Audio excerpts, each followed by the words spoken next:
You know, Elizabeth Gilbert has this idea of in Big Magic of ideas, don't belong to anyone. They are in the sky, and then if we collect them or if we are attuned to them, then we can do something with it. You and I caught an idea at the same time a long time ago. Just wants to prove us right all the time, because that's the gift of God. Like, whatever you think, whoever you're being will prove you right, because we'll keep giving you more of that. Say we get to choose. You get to choose who you be. And 100%. 100%. So I have come to realize and notice whatever I focus on, whatever I tell myself I am, it happens. Like, I have to say, like, I have to share this, because this is like the biggest breakthrough for me. Because welcome to Becoming Full of Yourself, the show where fulfillment is not a finish line, it's a way of being. I'm Ebonie Allard, master coach, energy specialist, soul contract guide, here to help you remember who you were before the world told you who to be. In each episode, we explore what it means to lead from the inside out, embody your truth, and become so full of yourself that you overflow. Let's get into it. Hello. hello.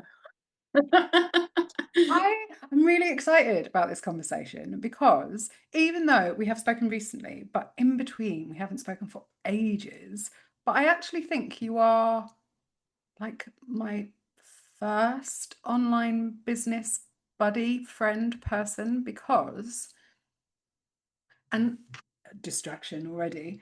You know, Elizabeth Gilbert has this idea of in Big Magic of ideas, don't belong to anyone. They are in the sky, and then if we collect them or if we are attuned to them, then we can do something with it.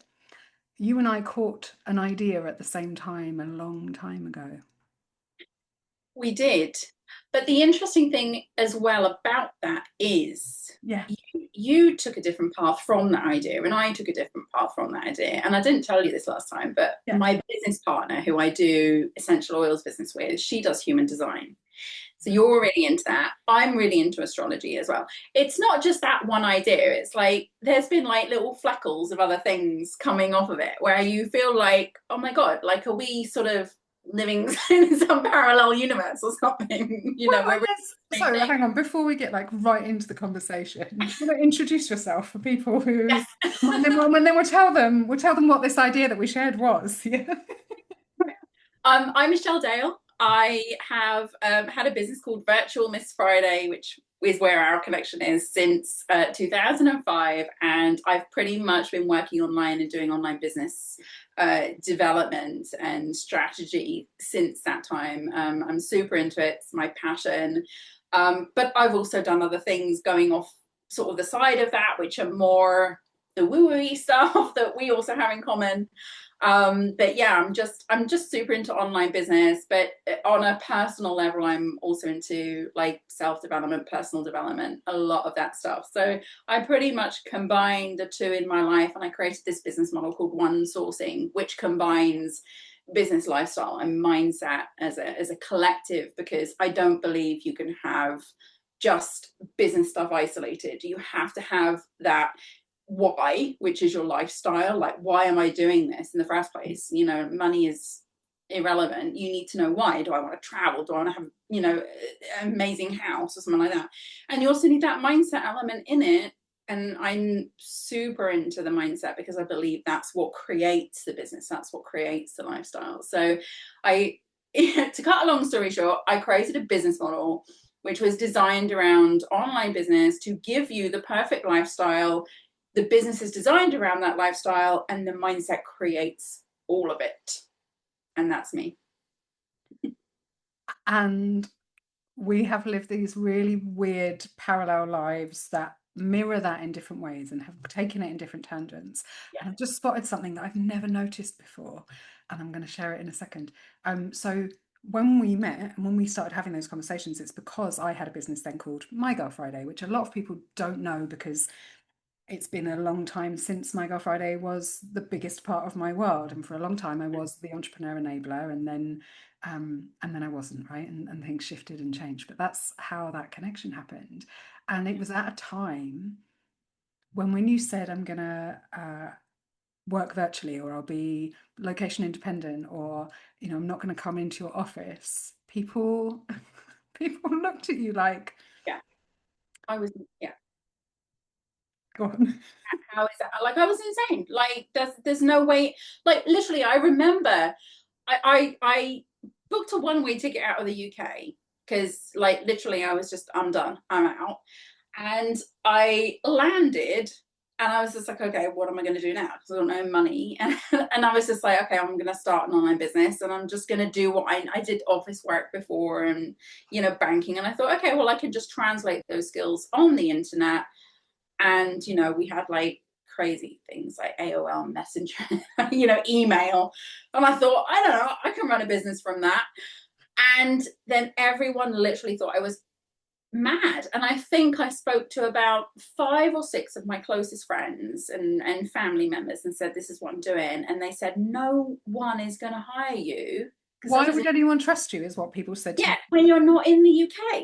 Well, And people would say to me, well, if you're not in their building and they can't see you, yeah, how are they going to trust you? And for me, it was that, also when I was at school, whenever we had that, can you remember the like careers chats that people, officer, oh my God. I wrote a whole blog post about my chat with him. they said to me, I mean, I just don't know where to put you. And that's been like the story of my life. I just don't know. Yeah. You don't really fit anywhere, but maybe HR. And, and a lot of that for me has been like, I am, and we'll come back to the I am the future, right? Like you don't know where to put me because it hasn't been invented yet. And when the internet then came along, like, and my why back then is don't hold me, like I want to be location independent. I don't want to sit all day long like a computer in a cubicle. That's insanity. There's so much of the world I want to see. I want to be inside an air conditioned box when the sun is in the sky. Like I want to be outside. And so that was my why to start with, was literally that. And there were a few of us that were ahead of our time, crazy, whatever it was. And for me, I found them, most of them, on Twitter before Twitter evolved into something else. There was Yeah. a time on I, Twitter where it was like me, Stephen Fry, you, and about 5 other people, and yeah, Jonathan. I remember the day Twitter came out, and I remember sitting there going, "Oh my God, this is going to change my life." It's like I think my Twitter account was one of the first Twitter accounts on. I don't have one anymore because I don't agree with it. But these things Yeah, evolve. it's not the same anymore, obviously. Yeah. So the other thing I was going to say is clearly you just said I took a one-way ticket out of the UK. So we'd never met in the UK. We have that in common, right? Like people listening or just listening are like, oh yeah, but two UK voices. Where did you fly to and where do you live now? Okay, so ironically, the first one-way ticket I had was to Egypt because I'd been on holiday the year before to Egypt and I just felt so calm, so centered here, so balanced. I just thought, oh my God, this is my place. When you just go to places and you just feel you're meant to belong there. And I just kept telling myself, oh, it's a holiday and just and then I had this horrible life-changing experience where I just lost everything in one day apart from my passport. And I was just like, right, I'm booking a one-way ticket to Egypt. And I did. And then from there, I stayed here a couple of years in Egypt. I'm back in Egypt, by the way.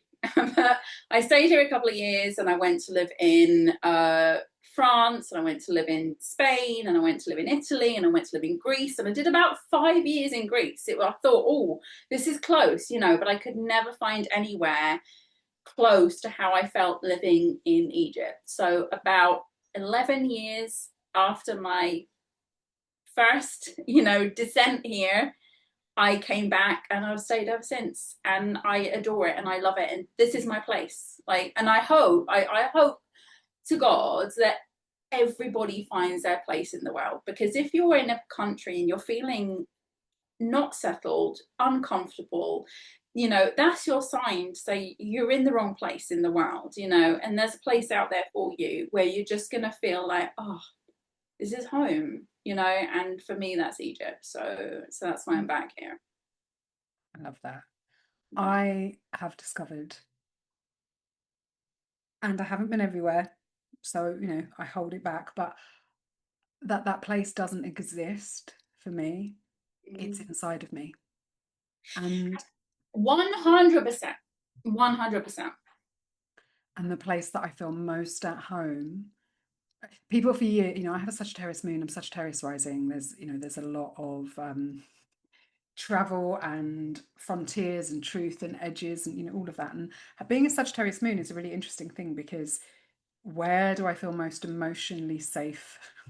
In an aeroplane in the middle of the sky, right? Like, that is my like place where I get me. I get it again. Like, I can lose it, it's scattered, and then I get on an aeroplane and it's like, I'm like, okay, everything makes sense again.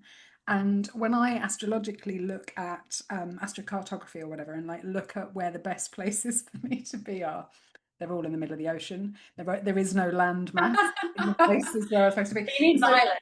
I You tell need no everyone I'm a pussycat. transport. Yeah, I tell everyone I'm a pussycat mermaid, because I my two favorite places are like in the middle of the ocean or curled up in a sunny spot somewhere for a small time. And Egypt is one of the places I can be a pussycat. I could just, there are lots of us feral cats on the streets having a nice life, right? Definitely around here. They're in these spots. There are. I don't know if I would associate you as one of them. But No, well, and that was actually, yeah, a whole tangent. My experience of Egypt the first time I went was a bit like that. And then I kind of turned into, or I'm coming back and I feel like I've evolved into the Queen of Sheba in a very different cat-like way. So we'll see. We will see where that adventure takes me. The thing I was going to point out that I had never noticed before, and I don't know which way round it looks like for people on the video, but I'd never noticed that you and I have a very similar shape in a very similar place. oh my God, we do. That's so freaky. I have a lot of tattoos, but I'm not as bold as you. Like, I tend to do them in the hidden places. I But have yeah, more in the hidden I've places. got things on the back of my arm, things where I can't visibly like notice them that much. But I've always wanted to do the full sleeve thing, but I'm not brave enough. But yeah, but yeah, that's so weird how that's so similar. Yeah, I'd Yeah, never noticed it I before, never noticed that before either. because I never noticed my tattoos, and I don't think of myself as tattooed, and I don't think of myself as bold, and all of those things, which segue leads me into what we were going to talk about, which is when I suggested to you that I would love for you to come on and talk about becoming full of yourself. One, Yeah. you didn't go, "Are you saying I'm arrogant?" And two, you were like, because people don't get it, right? Initially, always. When I was like, what is your angle on that? You wanted to talk about self-concept and I Yeah. am, and I think that that's just a really beautiful kind of way into that. So give me, I am as well. I am. Yeah. yes, share more, tell me more. How have you become yourself via I am? Um, this is probably usually the most unpopular opinion in the room. But I am is everything. There is only I am. I fully truly believe that you are the source of everything. So, we've been given this gift to create our lives.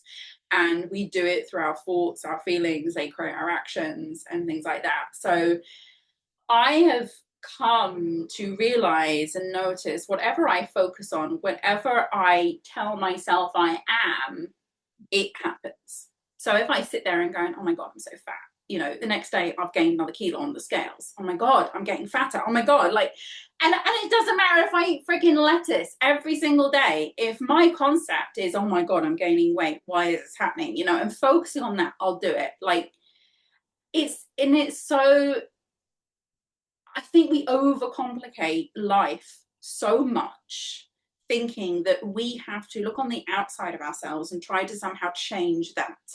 And it's never about that. It's never about what's on the outside. The outside is a byproduct of what's on the inside. And this is where I am for me is so, so important. So when I start saying to myself, and I literally have tested this, like literally, because I've been through so much sort of trauma and angst and things like that.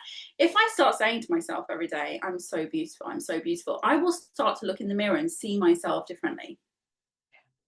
And I've noticed the difference between like, oh my God, I'm I'm getting more grey hair, and then suddenly the next day I see more grey hair, and it's just like that, and I'm more wrinkles and this. But if I just simply say to myself, like, I'm beautiful, I'm loved, I am like, like, suddenly these good vibes, these nice things start to happen, and like, I'm abundant, I always get the best clients. So I started really to take this very seriously when I start, and even this happens with people. Ebonie, I can't tell you how obvious it is.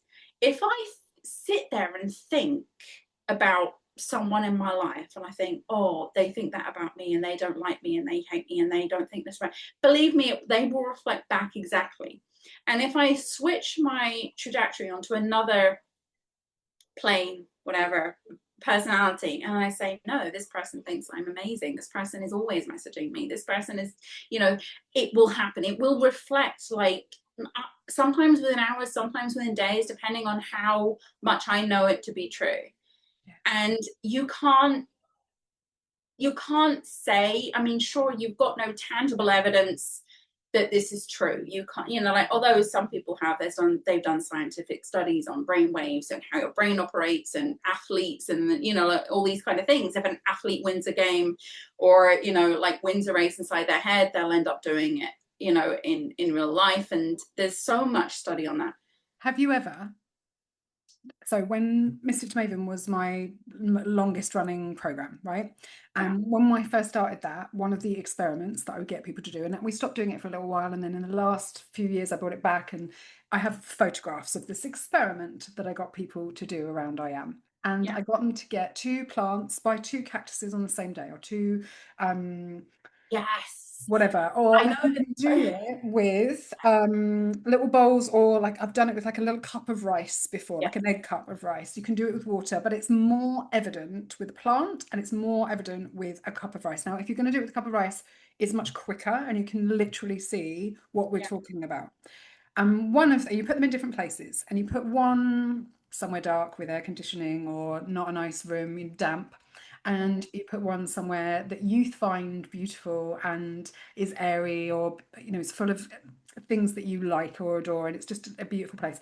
And one of them you either ignore entirely and don't talk to, or you just say all the mean things to, or think mean thoughts about, like you do to yourself every single day. And yes. the other one, you go and you like shower in love, and you tell it how beautiful it is, and you're like, I just love spending time with you, and shower it in all the things that you wish someone who loved you said every day. And you do it for a month, but actually you do not need to do it for that long. If you do it for It's always quicker. I know. a week, you will see that the one in the space that you've been mean to, nasty to, is covered in mold and has gone black. And the other one will still be white, have no mold on it, be absolutely glorious. And if you do it with plants, I've had it where the one that you've spoken beautiful to has blossomed and the other one's died. And it's like, that is, for me, it's the most tangible, visceral proof of what you're sharing. Yeah, it's absolutely right. That if people need proof, like, oh, this does this work, blah, blah, blah, that's it. And also, people don't have the patience for it, because whatever you're seeing on the outside of yourself, like, oh, I did affirmations all day and I told myself this, and this is still happening on the outside. It's like, no, it doesn't work like that. And also, it doesn't work that if you do just affirmations for 5 minutes a day and then the rest of the day you're putting yourself down and being mean to yourself. That also does not work. It's like, oh, I'm doing affirmations for 5 minutes every day. What do you mean? The 5 minutes I spent in the gym lifting one weight 1 week in June hasn't changed me? So all I can say, and I've really, like, I have to say, like, I have to share this, because this is like the biggest breakthrough for me, because I was always able to get things, manifest things, almost like force them into existence through my positive vibes and thoughts. I'm going to stay in this mindset. And then as soon as I got them, and I think I told you this, like, as soon as I got it, I was just like, oh, relax, I've got it now, it's fine. And then I would lose it again. And then I would realize I had to identify that I was realizing that as soon as I got it, I was like, oh, back to the old self who didn't have it. And then I lost it. So the key to this really is, if you're gonna do this I am thing, which there is tangible proof, and I've experimented with it many, many times, on different people, and like, and how people can treat me one way one day, and then 3 days later they're reaching out to me and I've done nothing. And this is a really important thing, second thing I want to share, but that to know that you have to stay in the state. Once you've even got it, you have to still stay in the state of having it, and you have to get in that state of, it's already mine, I already have it. Everything else on the outside is just kind of catching up, so everything you see on the outside, if you say it's not working, this person's still being mean, I still don't have the money, I still don't have the love, you have to understand and tell yourself none of that matters. As long as you are staying who you are supposed to be on the inside in order to have those things, then it will eventually catch up. The lag will be gone. But people don't have that stamina and that staying power they're just like, oh no, skeptics, it doesn't work. So that's the first thing, is you've got to really commit and stick to this, no matter what is happening on the outside, no matter what you see. Well, and that's the thing, right? Because if we're talking I am, and in very simple coaching terms, we talk about be, do, have. Yeah. And then people still write down have. What do I need to do to have the thing? It's like, no, who do you need to be in order for that to be the reality? And so it's an identity shift. And we talk about, again, identity. And the problem is that people think of identity and even self-concept as a mind thing. But we are not heads on sticks. Our body, we have a body mind, and each part of our brain, our body has different intelligences, and our head brain is the last one. And our head brain's job is just to make meaning, perceive, and understand. And it will make meaning, perceive, and understand everything that's rising up to it. Everything in the body is afferent. So it all starts in our gut, in our microbiome, in our mitochondria, which is affected by the sun. And there is a reason that they called God Ra, and Ra was the sun god, because it's the same thing. Now, what I see these days is people making money God, making perception God, making pedestal. It's status even God. a person, even a significant person, like, you're on this pedestal. Yeah. Yeah. And I agree with that so much. But I would also say as well, what we try to do is look for proof constantly of our own thoughts. So if, like, our mind, our body, our brain just wants to prove us right all the time, because that's the gift of God. Like, whatever you think, whoever you're being will prove you right, because we'll keep giving you more of that. So if you're saying to yourself, oh, I'm rich, I'm rich, I'm rich, but then you walk into the supermarket and you're picking the cheapest brands of everything, and you're scanning every little thing, like, oh, this is like 20 pence, or just, then you're not being the person who has it. This is so interesting to me, because I was having a conversation with someone the other day who was talking about, and who is very much who is oriented towards what they don't have rather than what they do. And I was saying, and this person has been given a certain amount of money each month for most of their adult life for various reasons. And for them, it's felt like A limitation. something like an attachment, or like it's felt like strings, or like a way of being controlled, or whatever. It hasn't felt like a gift, let's say. And I was saying, or asking them, what have you done with that money? And they were like, well, I've lived on it. I'm like, okay, cool. Now this is the difference, and what the kind of rich dad, poor dad piece of this for me is like this. A rich person, and because people are like, well, rich people just spend money. No, they don't. Rich people treat everything in their world as an asset, which is a different way, right? So it's not you go into the supermarket and you buy the most expensive thing. That's not how rich people stay rich, right? Like, it's really, I was like, if I'd been given that money every year for the last 20 years of my life, I would have treated it like an apple seed each month. And you're selling your apple seeds. I would have planted them and waited until they became trees. And then you would have sold the apples, but I would have waited until the harvest was rich and I would have juiced the apples and sold apple juice, or I would have made apple pie, or I would have, like, and it's because I can get a much higher yield from those than I can from the seeds. And it's this impatience that you were talking about, immediate gratification, that stops you from seeing things as an asset.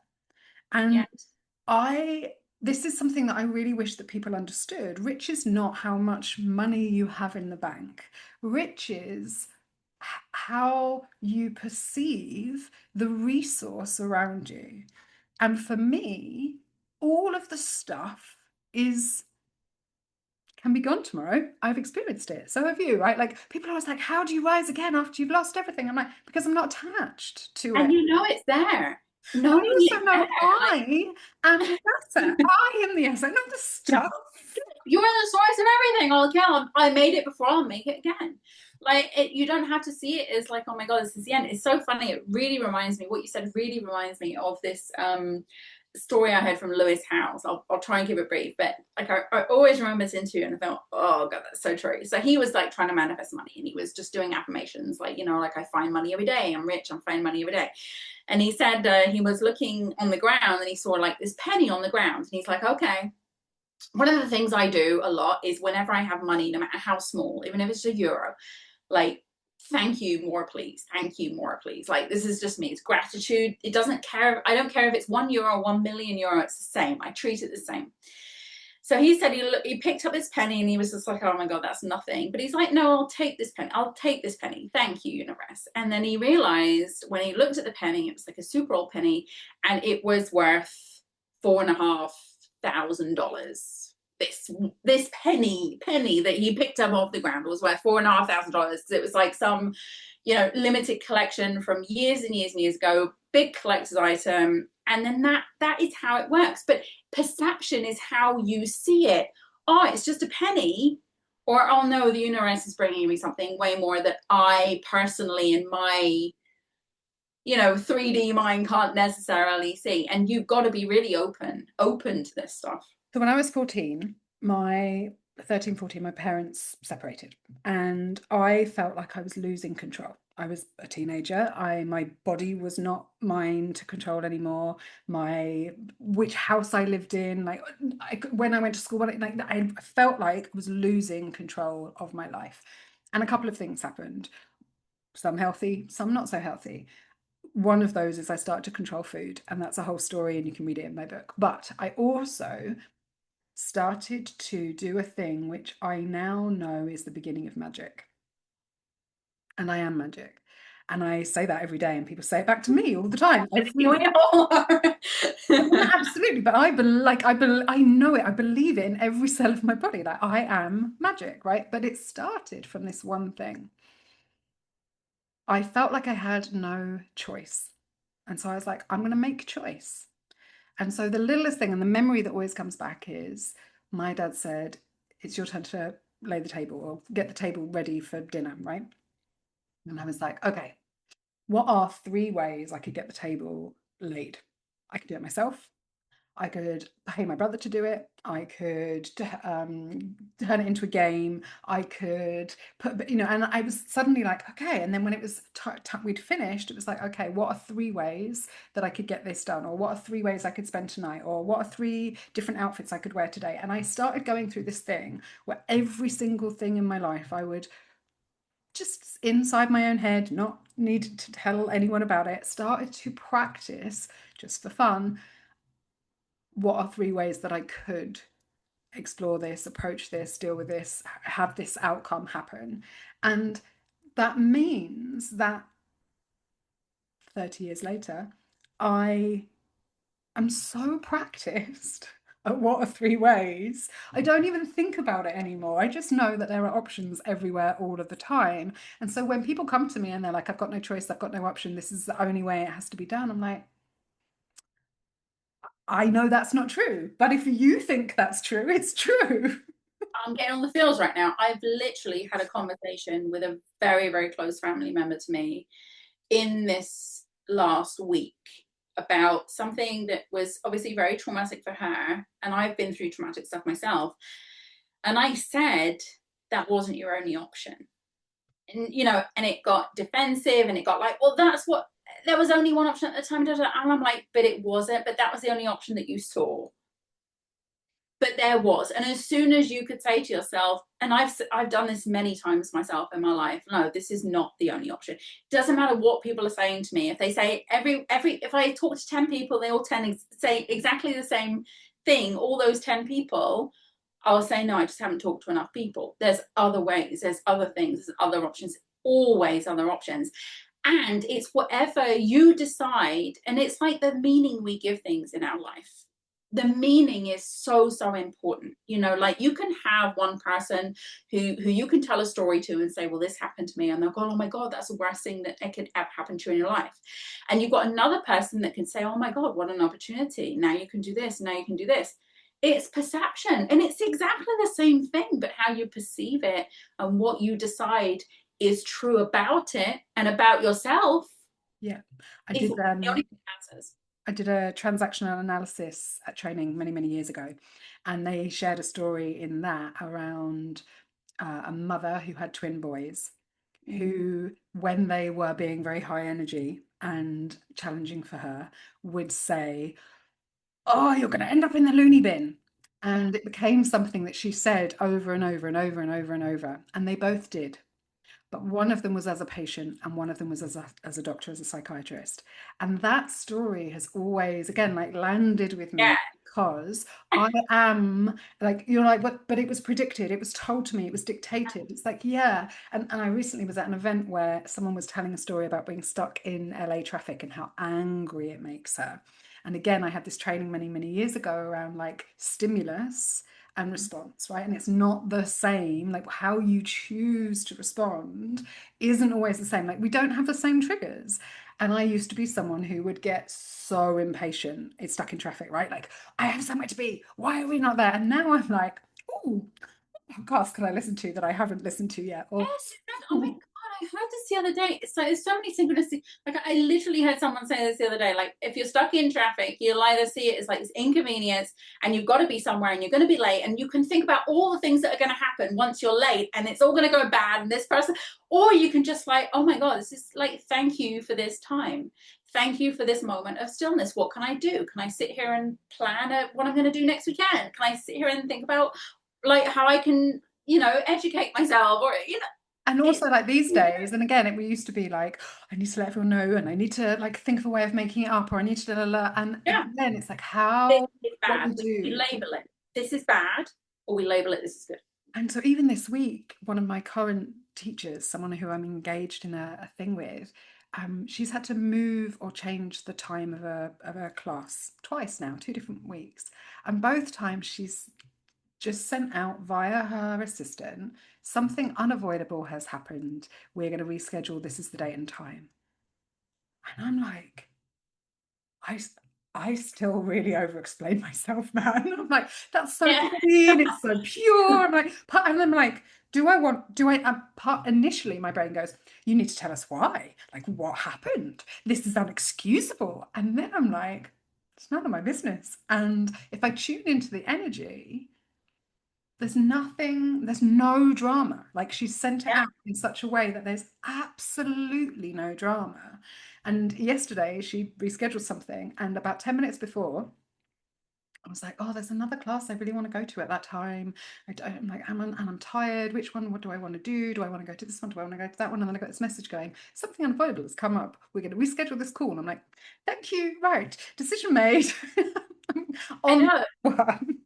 And there's another way you can look at this. Actually, like if you're somebody that has this affirmation or this view that everything is always working out for you, Yeah. and suddenly because something is cancelled, you can attend something else, and you say, oh, thank you that happened, because now I can do this, and that was obviously meant for me. Yeah. And one of the ways that this used to show up for me was, so boundaries are a thing that, again, my dad likes to say they didn't exist in my time.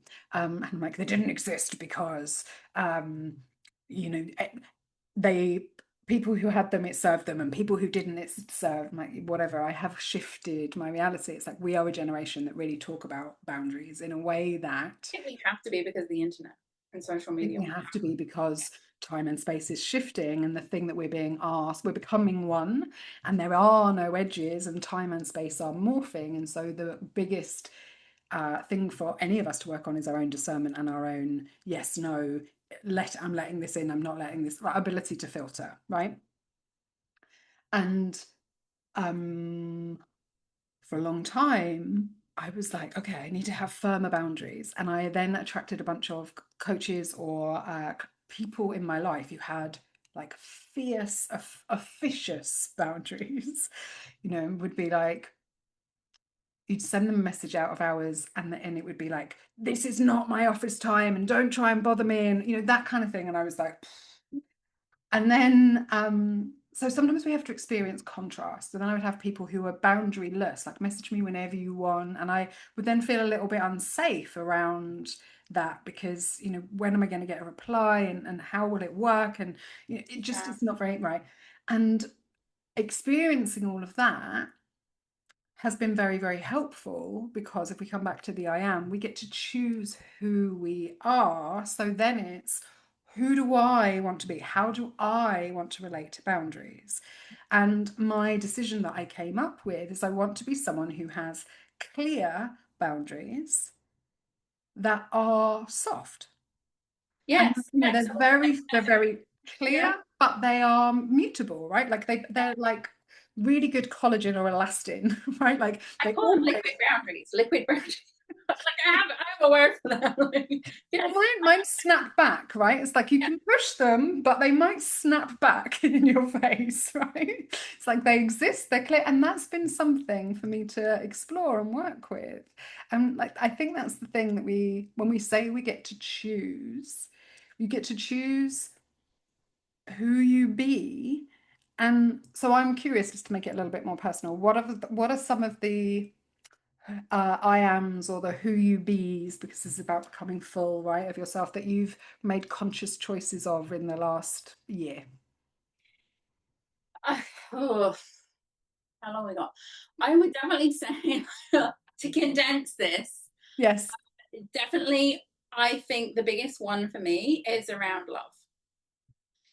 And relationships and how I perceive love and how I was influenced a lot by love in my earlier years, probably again because my parents divorced when I was like 8, 9, and I had a very different input from both of them about what love was, and I think that kind of shaped me into onboarding a lot of beliefs that I didn't really understand, which didn't serve me very well. And I always was of the belief that if someone's going to love me, I have to do certain things. I have to show up as in a certain way and earn that love. And that just led to disastrous relationship after relationship after relationship. And my beliefs would tell me if I didn't do good enough, that person wouldn't love me anymore.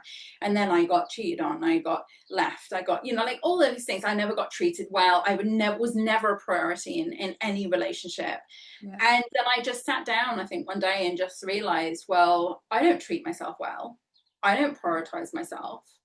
I don't do any of these things that I'm expecting other people to do for me.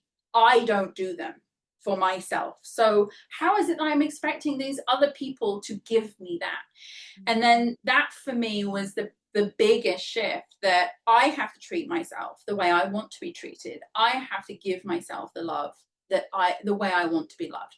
I have to see myself the way I want other people to see me. And until I do that, the outside will not reflect the mirror. The mirror will only smile at you when you smile first. So I was like, I got to do this first. And We're so similar. My takeaway on that at the moment, and as we're recording this, we're going through the transit of Gate 59, which is the playmate, right? I call it playmate. And my realization that I am my own playmate, which is yes, both, it's such an interesting, because it comes back to these childhood experiences that we then labeled or put in some department or gave a meaning, right? And I used to and still love to play on my own, right? Like to play in my own little world. And whenever I'm completely absorbed in my own little world, and when I was little, someone would come over and be like, "Hey, can I play with you?" And they would kind of snap me out of my fantasy land or like this reality I'd created for myself. And it would be a bit of a surprise. And so my response would be that, like, Yeah. no, who are you? What? Why? And then a little bit later, when I'd like grounded and settled and I like went over and was like, "I'm ready now," they would be like, they would either be like in ego about it or upset or it wouldn't at the time. And that also echoed with my parents quite a lot, with a lot of friendships. And I often experience it in relationship that people only want me when I don't want them Yeah. and blah, blah, blah, right? Yeah. And so it's been this really interesting thing to play with. And so I was looking at it as no one makes me a priority. And then I was like, do I make me a priority? And you and I have talked about this because I've been shifting my whole business around because my business has been my priority or my client. And no shit, but the person I have been in a relationship with, do you know what his priority is? His business, right? And so it's a beautiful mirror, right? It's a reflection. But what I've also realized is that working on that piece, like that's already done, right? Resolved. I'm shifting it, it's changed. So then it's like, okay, what is the other piece here? And the other piece is no matter what you do, how you behave, how you show up, what season you're in, I love you unconditionally. And I have seen that in my life, and that has been repeated, and I haven't acknowledged it. And I'm in a place of really of realizing it, right? Like when we realize it, then we can bring it into reality. And so that's really beautiful because that dissipates the I'm only lovable when. Yes. Oh my God, it's so true. You know, there's this thing. I was watching a video, or I saw a reel once, and it's this guy called Bashar. I don't know whether you've ever heard of it. It's like he channels this entity and things like that. And it always really stuck with me. Like if you're having something in your life that is either going good or bad, like observe your life, observe the outside and say, okay, well, if this is happening, like look at it like an observer. What would I have to believe about myself for this to be true? Mm. And that really hit me. And now, like every time I think about my life, like, wow, this is going really great, or wow, this is not how I want it to be, what would I have to believe about myself? Would I have to believe that I'm not good enough? Or would I have to believe that I'm this way or that way, or I'm this kind of person? And it really allows you to, again, we're talking about choices, is to observe that and say, okay, if I believe that about myself, I don't want to believe that about myself. I'm going to change it. And you just choose, and you have to really fully step into the I am of I am not that person anymore. And I have sometimes I think it's like a sort of spiritual bipolar where I literally say to myself, Michelle, you're not that person anymore. That's not you anymore. Mm. Stop having this thought. Stop focusing on this thing that you don't want anymore because it's not you. Mm. And you literally have to kill that old version of yourself that you don't want anymore, that hasn't served you, to step into that new version, to fully be in that I am, and to then patiently wait for the things on the outside to follow. And that to me encompasses what the I am is. We are constantly changing and shifting in every second, in every moment. I can go from on top of the world 1 second and something will trigger me and I can go like rock bottom the next second. And I recognize that. And I'm like, no, what would I have to believe about myself to think that this is true, to react in this way? And I always now like pull myself back out and say, no, old version, I'm not listening to you. You can say the word. There's probably little ears in your house.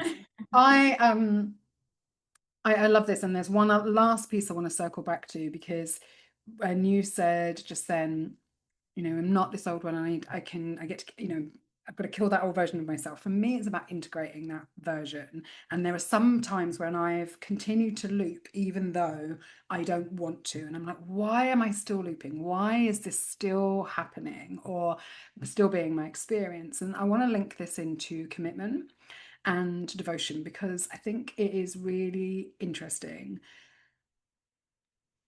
We live in an age where and I think this is coming, it's shifting, it's at the beginning of shifting, where everything is dispensable and you can just get a new one. Don't like that napkin, don't wash it, but get another paper one. Don't like that person on your dating app, don't worry, swipe it, get another one. Don't like that fast fashion t-shirt or it's got a hole in it, don't worry, don't sew it up, don't darn it, don't repair it, get a new one. That's the reason also why, well, they say it's the reason why so many people are divorcing these days, because Yes. marriage isn't the same commitment that it used to be. Like, And here's the deal, right? People always say to me, how come you've lasted so long in business? Because I was never gonna like it's evolved. I've had many different businesses on paper. There have been different entities where things have died and come. I've been personally bankrupt. I've had a business that's been bankrupt. I've gone through all of those things, but they were never the end for me. It was just it was like end of chapter, new chapter, but it's still a book, it's still a business, it's still it's still an entity. And so for me, what I've also found in life is I can move from one relationship to another. I can change, I can exchange the person on the outside that I'm playing with, but they'll sure as shit be the same on the inside. They'll show me the same patterns and yeah, the same loops unless I evolve or alchemize what is in there. And that's really, really important. And I see people do this in coaching, right? A coach says something you don't like and you leave and you go and find another one and you're looking for looking for the coach who's going to tell you something, who's going to affirm you and validate you. yeah. And I've never been that coach. I'm not interested in being that coach. My thing. ChatGPT can do that these days. Exactly, right? And it is making people fragile. It's helping people bypass. It's not giving them satisfaction, fulfillment, enrichment, which is what we're really talking about here. If you're going to Doesn't be challenge full, you. if you're going to be full of yourself, the whole point is to be satiated. And the Yeah, only way to be enriched, the only way to be satiated is to move through the struggle. And that is why a tomato that you grew from seed and get to eat tastes so much better than the one that you just bought from the shop. The relationship where you met your most uncomfortable shadows and loved on them with another watching yeah, is the one that lasts. And the relationship where, I said to someone in a coaching session right at the end when she was pushing my boundaries around time, and I was like a snappy mum who said, I'm not your mum. And then we had a conversation about it, right? And like the great thing is, people can come to me and say, that made me feel a certain way, or this brought up that, and I can take ownership and say, I apologize. That was me feeling pressurized, and the idea that I can be a person, not just a robot or a platitude, or like you can go and get that, right? If you just want someone who's going to reflect or hold you accountable, there are robots for that. If you want to be in intimate relationship with someone who's going to show you your blind spots yeah, and show you who you be right now and ask, is this who you want to be? Is this who you want to be? That's a very different game. And our businesses reflect it. Our relationships reflect it, our platonic ones, our non-platonic ones, like all of it, it's all the same. And I guess to come completely full circle into what you were saying around, it's that three parts, right? It's like, how do you want to live? yeah. How do you want to show up in the world? How do you want to, what do you want to be known for? How do you want people to see you? But Yeah. you have to, the thing is like once you decide, oh, I want people to, you know, love me, I want people to see me as kind or generous, whatever like that, you've got to be it. Yeah, it's And almost like we're looking on the outside for someone to validate something that we're not doing for ourselves. It'll never be validated. well, and if you play with one end of the spectrum, you're also going to get the absence of it, right? So people are like, I want to be calm. Yeah. Cool. Should I tell you how you're going to know if you're calm? I'm going to bring you a load of chaos. And like the thing is, it's the whole, you can't be wealthy without experiencing the absence of wealth and it not Oh, and affecting you. recognize what it is. Yeah. But you can't pick up one end of the spectrum without picking up the other. And so you want intimacy, you want love.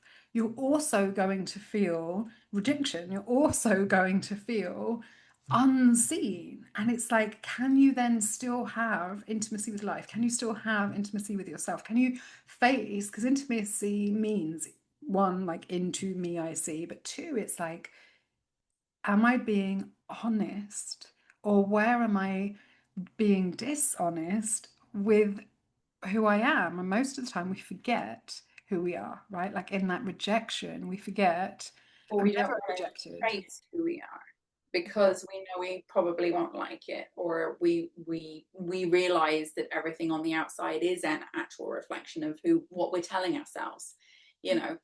And that was a huge thing for me. The I'm not good enough thing for me. Whilst I never actually said to myself, "Oh, Michelle, you're not good enough for this." My behaviors, who I was being, who I am showing up in the world, showed the world that I'm not good enough, which was obviously inherently brought in from, childhood stuff. But it can all be changed. You have to make a choice from being a victim to somebody who makes a choice, to somebody who chooses, yes, that happened to me. Yes, it was bad. Yes, I didn't want that. I didn't ask for that necessarily, but who I was being attracted that into my life. And now I'm not going to be that person anymore. I'm going to be someone who attracts something different. And that's the ultimate end game, is to be fully aware of that. Yeah. And and part of me wants to caveat it with there are circumstances in life that we didn't attract because of how we're behaving, and we still get to respond to them in a different way, right? Yes. Like, Yeah. and I'm not, no one is saying you deserved to be born in a certain part of the world or in a certain body or in a, none of that, right? It's all experience, and what we make of that experience is entirely personal, and it's only when we start comparing a fish to a bicycle that we get into this stuff anyway. Again, it goes back to the meaning that you give something. Did that happen to me for a positive reason so I could do something good with it, or did it happen to me because life is shit? Yeah, yes, absolutely, that 100%. Thank you for this conversation. I really hope that others got as much out of it as we did. If you're listening and you have enjoyed this conversation, please do share it, comment, like it, and let us know. That would be amazing. I always love to see the impact that these words and conversations have on other people. And Michelle, if people want to come and find out more about you or engage with your work, where is the best place for them to come? I will pop everything in the show notes for the links, but from Okay. your mouth. Website virtualmissfriday.com, all my social media icons. If you want to connect with me, DM me, whatever, on the bottom of in the footer. And please do reach out if any of this stuff is resonating with you. I just love talking about this stuff, full stop. So yeah, I'm looking for kindred spirits here. Thank you, my love. Thank you for tuning in to Becoming Full of Yourself. If you found resonance here, subscribe, share it with someone who's ready to reclaim their fullness, and leave a review to help others find this work. For more resources, rituals, real talk on living a fully fulfilled life, head to ebonieallard.com. Until next time, be bold, be brave, be full of yourself.